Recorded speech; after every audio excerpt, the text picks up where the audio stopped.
Trigeminal neuralgia. So, recently 'Salman ఖాన్‌కి' కూడా ఇదొచ్చింది. అండ్ సూసైడల్ డిసీజ్ అని కూడా అంటారు. ఎందుకంటే అంత సివియర్ పెయిన్ వస్తుంది. ఫేస్ పైన లాగుతున్నట్టుగా అని చెప్పేసి అంటూ ఉంటారు. సో, దీని గురించి వివరంగా చెప్పండి సార్. Trigeminal neuralgia. మన బ్రెయిన్‌లో ట్రైజెమినల్ నర్వ్ అని ఒకటి ఉంటుంది. ట్రై అంటే ఏంటి? 3. అది బ్రెయిన్‌లోంచి బయటకొచ్చి 3గా డివైడ్ అవుతుంది. ఒక నరము కన్ను గుడ్డుందా? Black eye. గుడ్డు సెన్సేషన్ సప్లై చేస్తుంది. నేను నీళ్ళు తీసి కొట్టాను అనుకో, టక్కని ఇట్లా అని రుద్దుకుంటావా? దుమ్ము అని పడింది అనుకో, వెంటనే రుద్దుకొని నీళ్లు చల్లుకుంటా. అంటే అది సెన్సేషన్ చెప్పేది ఒకటో నరం. దాన్ని V1 అంటాం.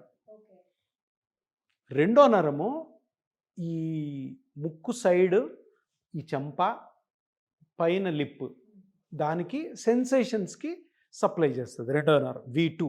V3 లోవర్ లిప్, దవడ. ఈ half of the face sensations అన్నీ కూడాను ఈ ట్రైజెమినల్ నర్వ్ వల్ల వస్తాయి.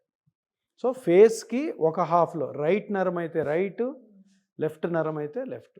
ఈ నరానికి బ్రెయిన్లో ఎక్కడైనా ఆటంకం కలిగిందనుకో, అప్పుడు షాక్ లాగా పెయిన్ వస్తుంది.